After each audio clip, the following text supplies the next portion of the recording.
Hello friends, good evening. Yes friends, good evening. Am I audible and visible? Somebody please ping me so that I can begin with today's short session on 3rd and 4th Anglo-Mysore War.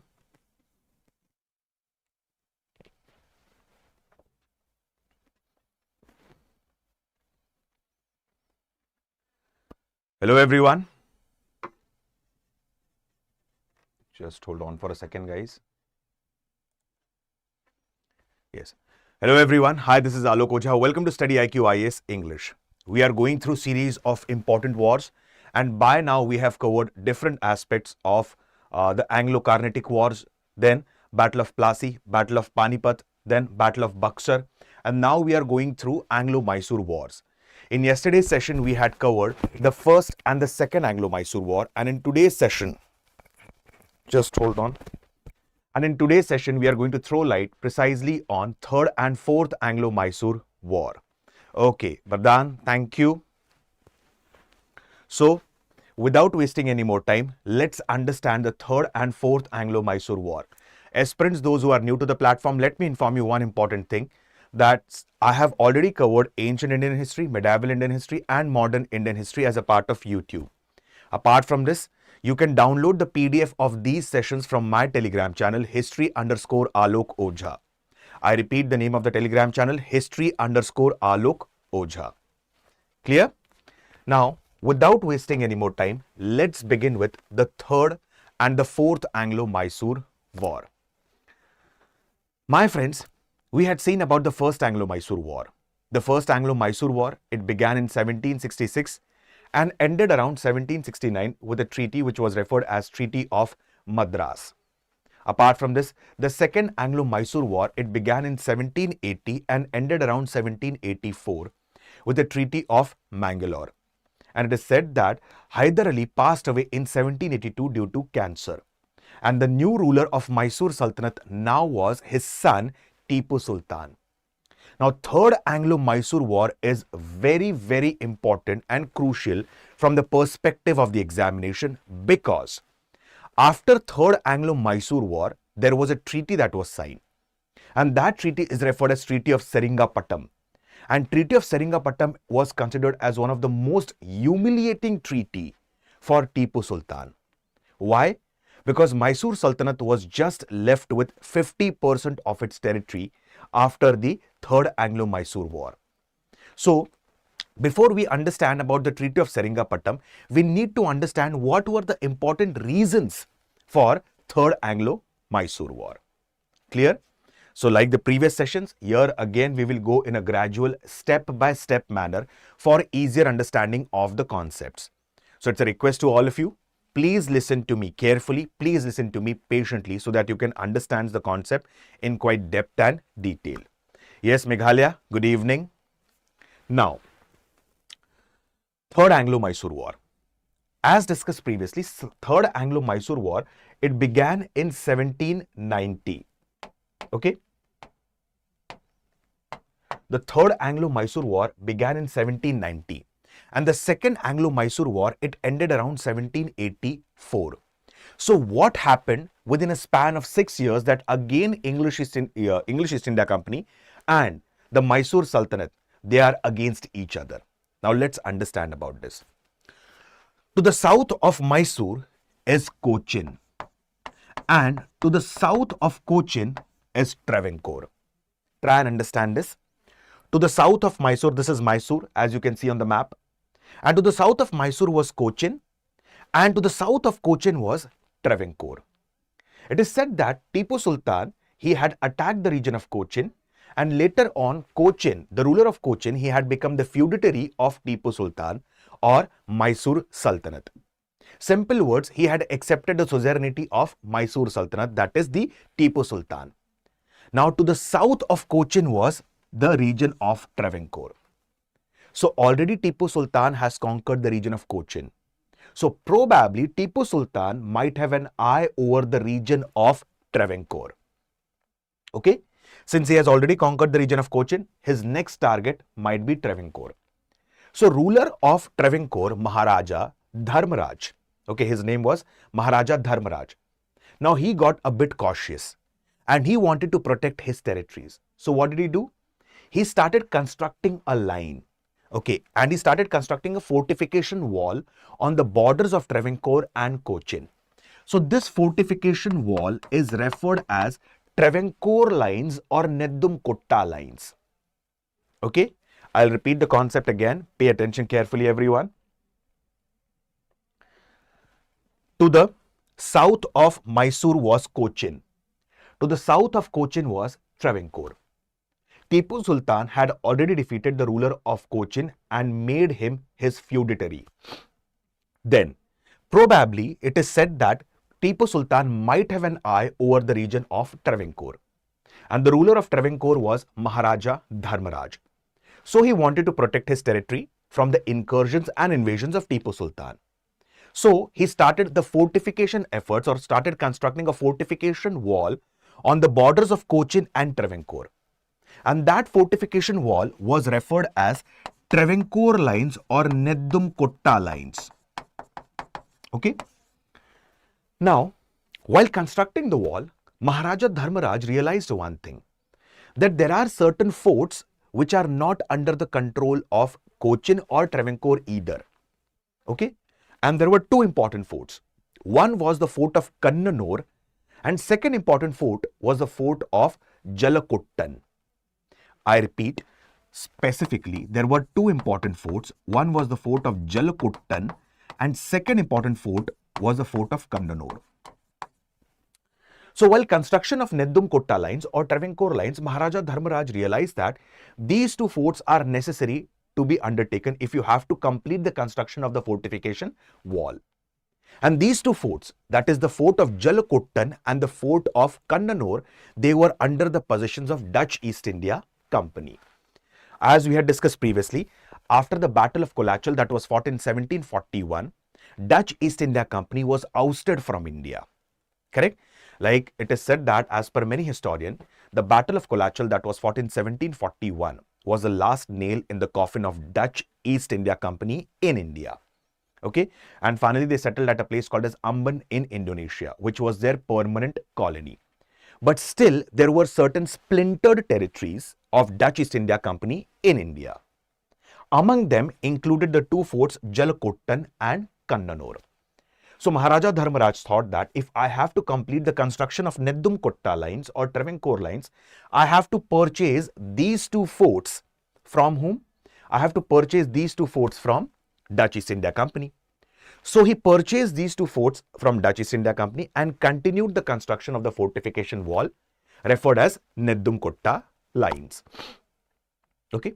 So when he started the construction, after some time, Tipu Sultan observed that the Neddum Kotta lines or the Travancore lines that was being constructed, it was passing through certain territories of Cochin as well. And as discussed previously, Cochin had become the feudatory of Mysore Sultanate. Immediately, Tipu Sultan considered this as an act of hostility. Okay? And it is said that Maharaja of Travancore, Dharmaraj, he was asked to, destroy the fortification wall. But specifically, Maharaja of Travancore did not listen to this. Tipu Sultan attacked Maharaja of Travancore. And when Tipu Sultan attacked Maharaja of Travancore forged alliance with English East India Company. And this culminated into Third Anglo-Mysore War. Correct? Yes, Sangeeta ji, good evening. So this culminated into Third Anglo-Mysore War. So this was one of the reasons for the start of the Third Anglo-Mysore War. Now what happened further? Let's understand. Precisely speaking, when the Third Anglo-Mysore War got culminated, like it is said that immediately English East India Company dispatched General Meadows to help Maharaja of Travancore Dharmaraj. But Tipu Sultan defeated the combined army of General Meadows and whom? English East India Company. Now the Governor General has changed. Now the Governor General of Bengal is Lord Cornwallis. Cornwallis, he is also referred as blue-blooded aristocrat because he came from the noble family. He came from the royal family. Lord Cornwallis, he is also known as father of civil services in India because he had laid down westernization of public services or westernization of civil services. So when Cornwallis came to India, he now realized one thing, Now, we cannot destroy Tipu Sultan in this manner. We have to adopt a very different approach. And again, I have to create an alliances with the others. So Lord Cornwallis, he created an alliance with Nizam of Hyderabad. He created an alliance with specifically whom? The Marathas, Maharaja of Travancore, whose name was Maharaja Dharmaraj. Okay, and now they will attack whom? Tipu Sultan. Now Tipu Sultan was supported by two of his sons. Name of one of the sons was Abdul Khalik. Okay, please remember the names. And second son's name was Muizuddin. So on one side there was a combined army of English East India Company, Maharaja of Travancore, Maharaja Dharmaraj, Nizam of Hyderabad and Marathas. On the other side was Tipu Sultan, supported by two of his sons, that is Abdul Khalik and Muizuddin. Okay, and this time the plan was, first of all, they will directly not attack Seringapatam, which was the capital of Mysore Sultanate. First of all, they will acquire the region of Bangalore. And when they will acquire the region of Bangalore, they will create Bangalore as their base. So what happened? This step was followed by them. Now, initially, they acquired the region of Vellore. After acquiring the region of Vellore, initially they moved from the region of Ambur. From Ambur, they went to Vellore, English East India Company. From there, they acquired Bangalore. And when English East India Company acquired Bangalore, immediately Tipu Sultan attacked the fort of Coimbatore, which was under the control of English East India Company. And when Tipu Sultan was away from the capital Seringapatam, the other allies of English East India Company immediately attacked Seringapatam and acquired it. And this was nothing but the end of Third Anglo-Mysore War. And a very humiliating treaty was signed after this with Tipu Sultan. And that treaty was referred as Treaty of Seringapatam. Clear, everyone? So I'll repeat the points again within short. So please pay attention carefully.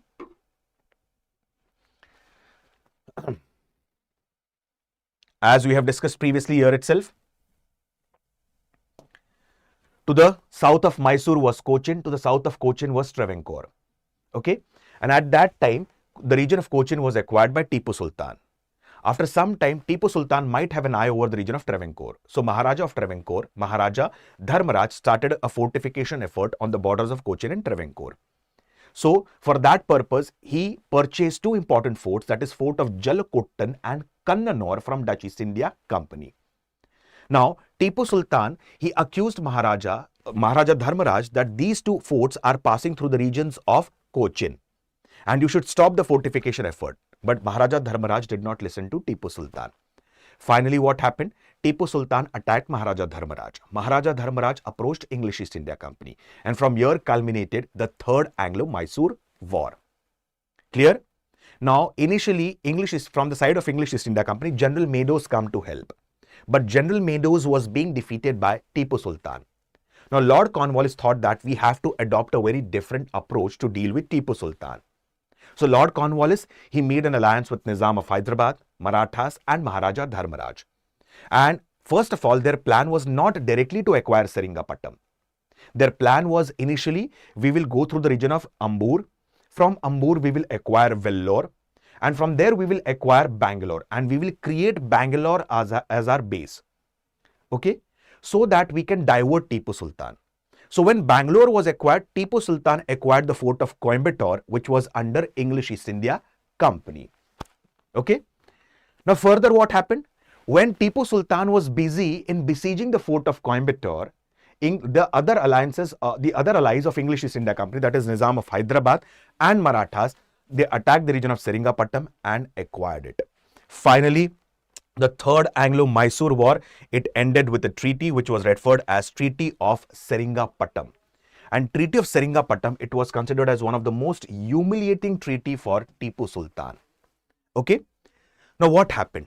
Again, you can observe the diplomatic move of English East India Company.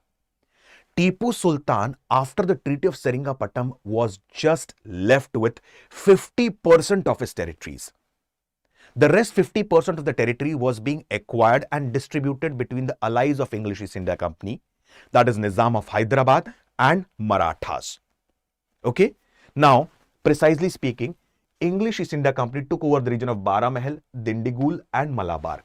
If you remember, an arsenal was established at Dindigul by Hyder Ali in 1755 itself with the help of French experts.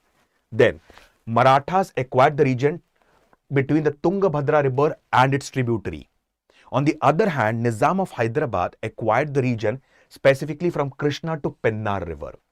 Okay, as per many historians, apart from this, it is said that Tipu Sultan was forced to pay a war indemnity of 3 crore rupees. Can you imagine? Even after acquiring these territories, English East India Company is saying to Tipu Sultan, while waging these wars, we have suffered huge losses. And you have to compensate for these war losses. Tipu Sultan was forced to pay a war indemnity of 3 crore rupees. Okay, we will study Anglo-Sikh wars in the future as well. Like in the coming sessions, we are going to study about Anglo-Sikh war. So when we will study about Anglo-Sikh war, after the first Anglo-Sikh war, we'll study Treaty of Lahore and Treaty of Bhairoval. Okay, so as a part of Treaty of Lahore, even English East India Company imposed a war compensation on the Sikh of 1.5 crore rupees. And when the Sikh forces said that we are not able to pay 1.5 crore rupees, we can only pay you 1 crore rupees. Can you imagine? The region of Kashmir was taken away from Sikh and it was sold to Maharaja Gulab Singh for 75 lakh rupees by English East India Company. So the mindset of English East India Company was completely capitalist in nature. Correct? So here a war indemnity or war compensation of 3 crore rupees was imposed on Tipu Sultan. Tipu Sultan said, I don't have 3 crore rupees right now. I can only give you 1.5 crore rupees. Presently, I only have 1.5 crore rupees. And rest 1.5 crore rupees, I will give you in equal installment. But what did Lord Cornwallis said to Tipu Sultan?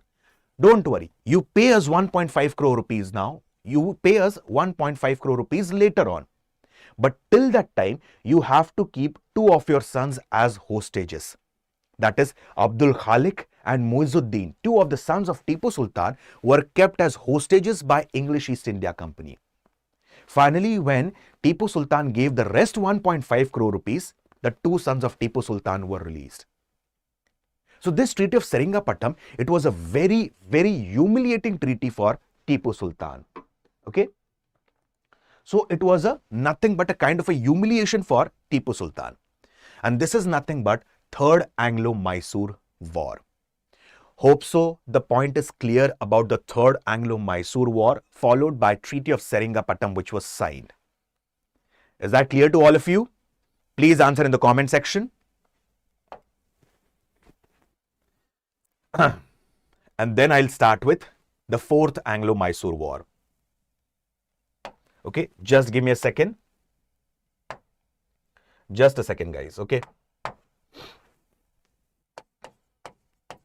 If you have any kind of a question, any kind of a query, please do let me know. Okay, very good. Thank you, Meghalaya, Sangeeta ji. Thank you. So just give me a second. I'll note down something so that it becomes quite easier for me to explain the concepts in depth and detail. Just hold on for a second. Jacobean Club, revolutionary organization, replace monarchy by republican form of government.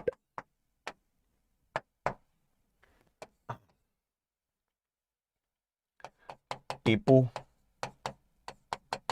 Citizen Tipu, Tree of Liberty. We have to understand everything, okay? And I'll explain everything in a gradual step-by-step manner for easier understanding of the concept so that the things will remain crystal clear, okay? Then, Napoleon, Austria, German states, Italian states.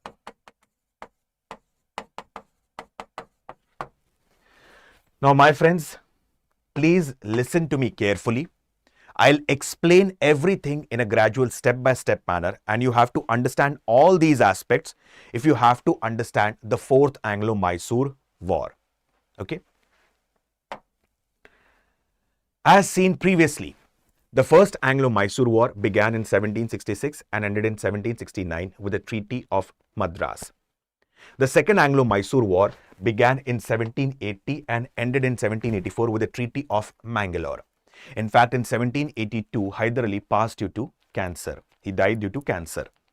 Then, Third Anglo-Mysore War, right now we have seen, it started in 1790 and ended in 1792 with a treaty which was referred as Treaty of Seringapatam.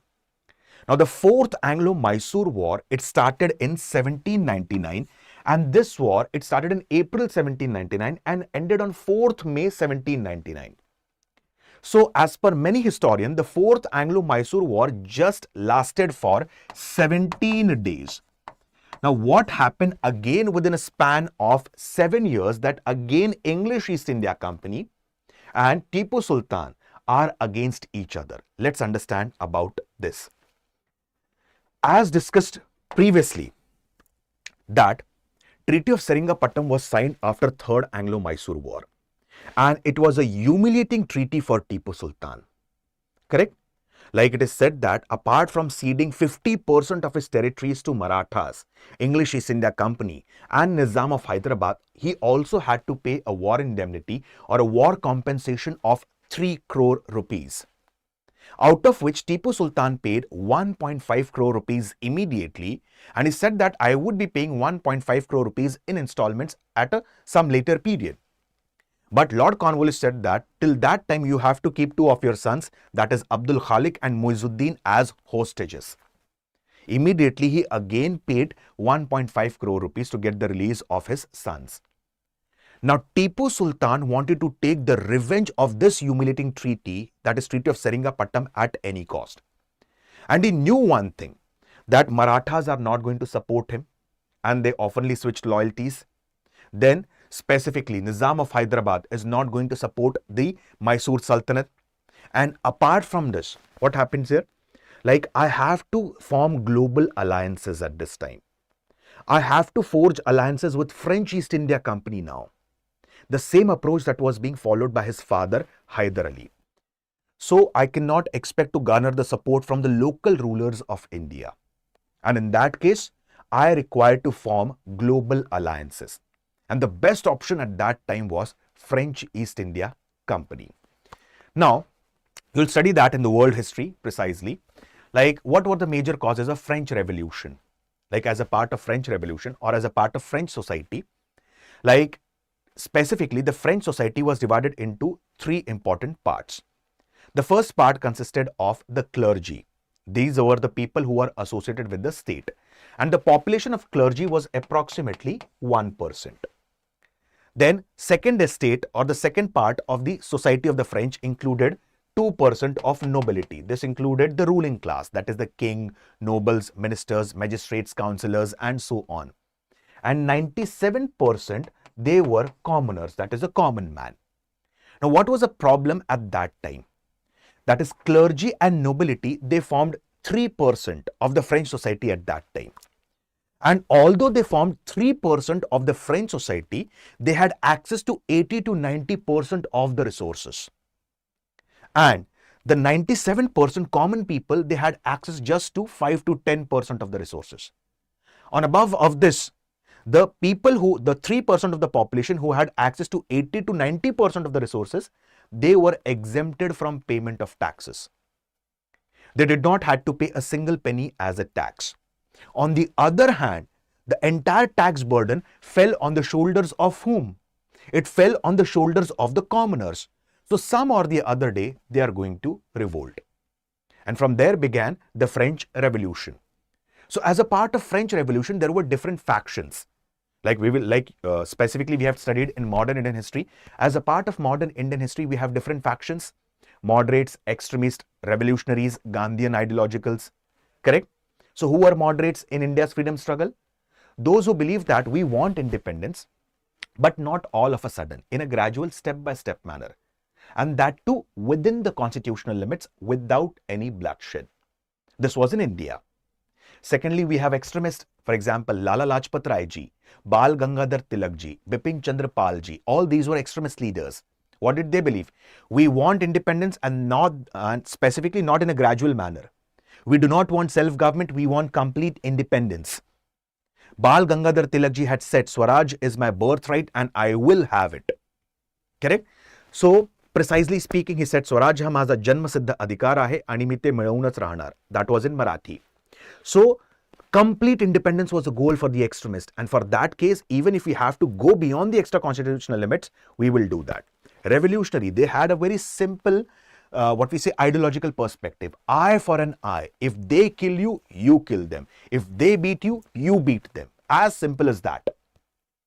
Okay? And they believed in assassination of unpopular officials. So these were the factions of India's freedom struggle. Similarly, as a part of French Revolution, there were different factions, such as Girondist. Then after Girondist comes other people, like for example, Constitutionalist. Like Girondist and Constitutionalists, they believed that we want change, but within the constitutional limits. On the other hand, Jacobians were revolutionaries.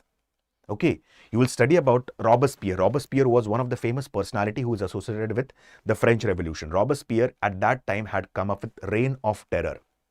Any people who are supporting the Girondist and the Constitutionalist, they would be immediately executed, they would be immediately killed. And that era of Robespierre was referred as reign of terror. As per the official records, 17,000 people were killed as a part of reign of terror. So these were the Jacobians. Jacobians simple means what? They had revolutionary ideas. So as a part of French Revolution, there was formation of Jacobian Club. And Jacobian Club was a French revolutionary organization whose objective was to overthrow the monarchical form of government and replace it with republican form of government. Simple words, what is republican form of government? The people have the authority to choose their own representatives. So precisely speaking, the major objective of the Jacobian Club was to overthrow the monarchical form of government and replace it with republican form of government. Clear? Now, Napoleon, he also became the member of Jacobian Club. And as I've told you previously, Tipu Sultan now realized one thing, that I have to frame global alliances. I have to form global alliances.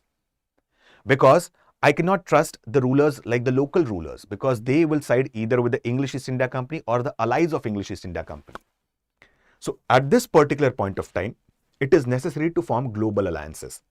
So Tipu Sultan, he supported the formation of Jacobian Club in Mysore Sultanate, specifically Jacobian Club in Seringapatam. And Jacobian Club was formed in 1794 in Seringapatam. In fact, Tipu Sultan, he wanted to, develop good relations with Napoleon. So what did he do?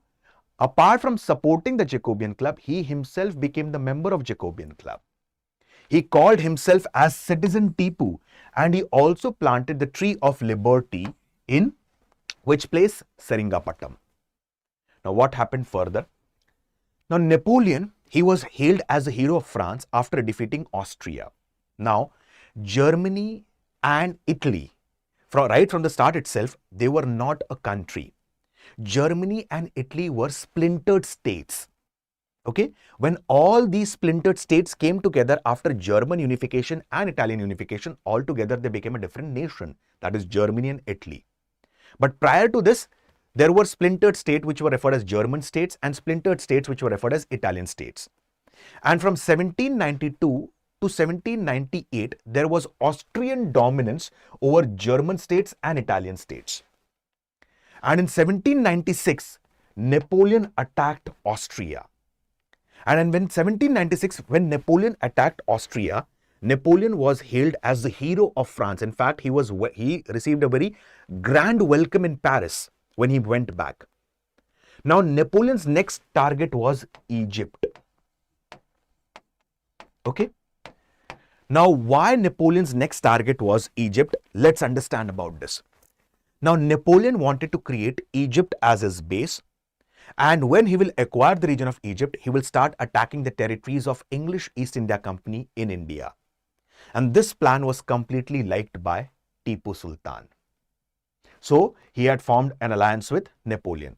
In 1797, 1798, Tipu Sultan, with the help of 38,000 soldiers, also acquired the region of Egypt. Okay. Now, when all these things were happening, what was English East India Company doing? English East India Company was keenly observing the activities of Tipu Sultan. And now, the new Governor General of Bengal was Arthur Richard Wellesley. Now, what did Arthur Richard Wellesley do? He had come up with one system. And what was that system? That system was referred as Subsidiary Alliance System. Now, what is Subsidiary Alliance System? We have discussed about this in quite depth and detail as a part of modern Indian history, but still I will give you a glimpse of this. Okay. Arthur Richard Wellesley was closely observing the activities of Tipu Sultan, and he came up with Subsidiary Alliance System. Now, what is this system all about? English East India Company, as we have seen right from the start itself, was a very diplomatic country. Correct? How was it possible for a small island country like a Britain to rule approximately 24 to 28% of the world at that time?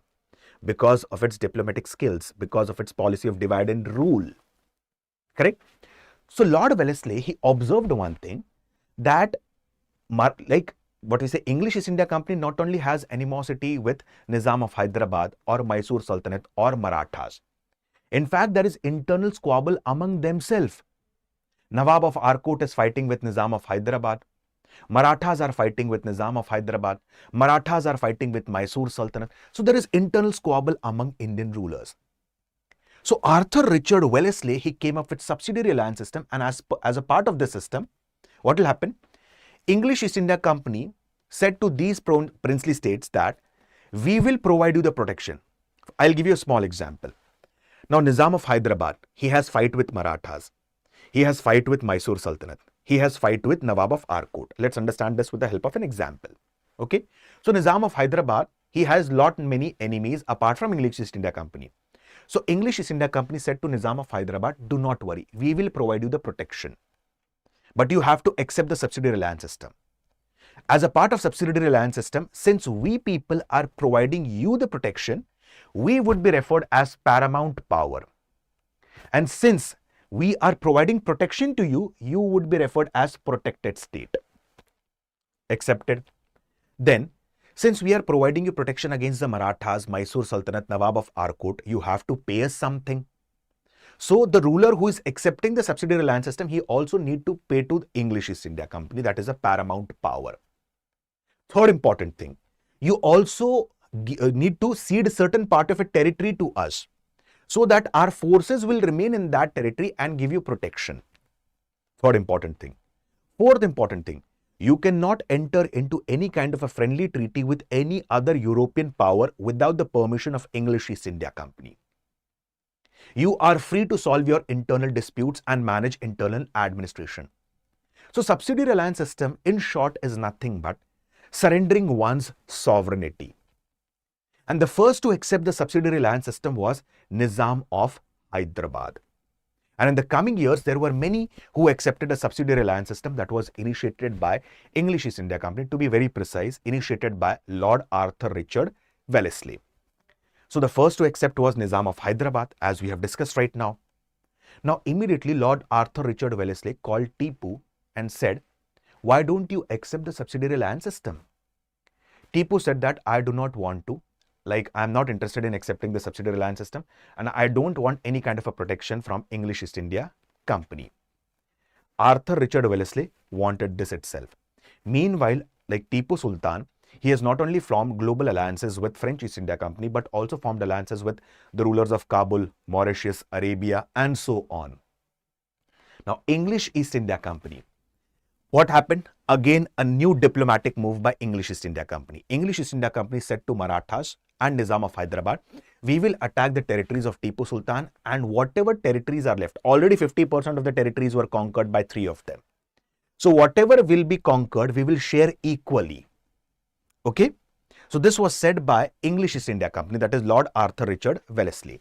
So, again an alliance was formed between whom? Again an alliance was formed between English East India Company, Nizam of Hyderabad and Marathas. And when an alliance was formed, it is said that Tipu Sultan was attacked. In April 1799, the battle began and it got ended on 4th May 1799, and Tipu Sultan was killed. He was shot. Okay. And when Tipu Sultan was killed, what happened further? These people, they distributed the territories among themselves. Now, British occupied the region of Kanara, Wayanad, Coimbatore, then Devarapuram and Seringapatam. Then Marathas occupied the region of Sunda and Harponali, which are the districts of the Mysore kingdom. Nizam was given the region of Guti and Guramkonda. So they equally distributed the territories among themselves. Now, what did English East India Company do further? As we had discussed yesterday itself, that it all started with Wadiyar dynasty. True? Like precisely speaking, Hyder Ali, he entered into the service as a soldier for Wadiyar dynasty. Later on, he became the commander-in-chief, and finally he declared himself as independent from Wadiyar dynasty. Now, English East India Company again restored back the old Wadiyar dynasty. And the ruler at that time was Krishnaraj III. He was just a minor. He was a small, he was just a child. He was 8 to 10 years of age at that time. And he was made as a ruler. Why? So that he can work as a puppet for English East India Company in the coming years. So again, the old Hindu Wadiyar dynasty was being re-established. Krishnaraj III, like he was a minor, he was installed as the ruler. And apart from this, in the coming years, Mysore Sultanate also signed the subsidiary alliance system with English East India Company. And in this manner, the 4th Anglo-Mysore War got ended. So this is nothing but the series of Anglo-Mysore War that we have tried to cover in depth and detail. In tomorrow's session, we are going to discuss in depth and detail about the Anglo-Maratha Wars.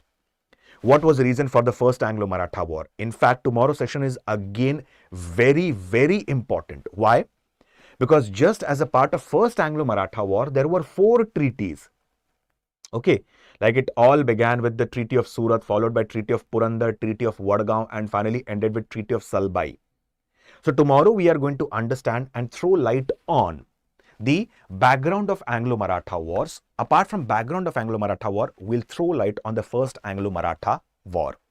And day after tomorrow, we'll be studying with we'll be going with the second and the third Anglo-Maratha War. Hope so the points are clear to you.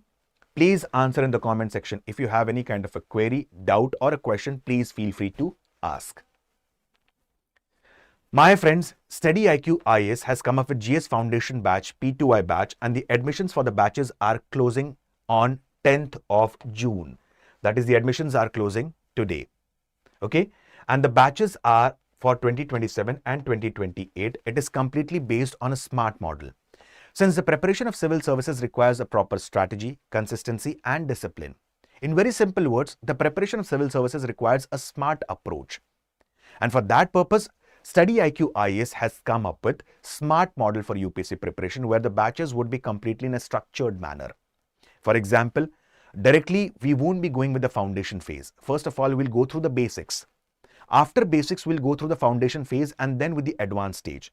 Apart from this, there would be a mentor who would be guiding you throughout your journey for civil services preparation, like how to frame a proper timetable, how to write the proper answers, evaluation of these answers, how to revise the concept. Revision is the key for everything. I usually keep on suggesting the aspirants, not only on YouTube, but also in the paid classes, that it is better to read one book 10 times rather than reading 10 books. So what kind of a strategy needs to be adopted for revision purpose? How to make short and crisp notes so that it would be quite easier to revise in the end. Then finally the test and assessment. All of them are included as a part of SMART model. And the admissions for the batches are closing today, that is on 10th of June. Most important aspect, the batches are completely available in English language. And this will cater to the needs of the aspirants precisely from southern part of India and northeastern India. So use the code ALOKLIVE to get the benefits of the batches. So when you use the code ALOKLIVE, you'll be getting discount on the course fee. Okay. So the code is ALOKLIVE. So my friends, tomorrow we'll see with the Anglo-Maratha Wars. Till then, I'll stop my words for the day. See you guys tomorrow. Thank you and have a very nice day. Bye-bye everyone. Jai Hind.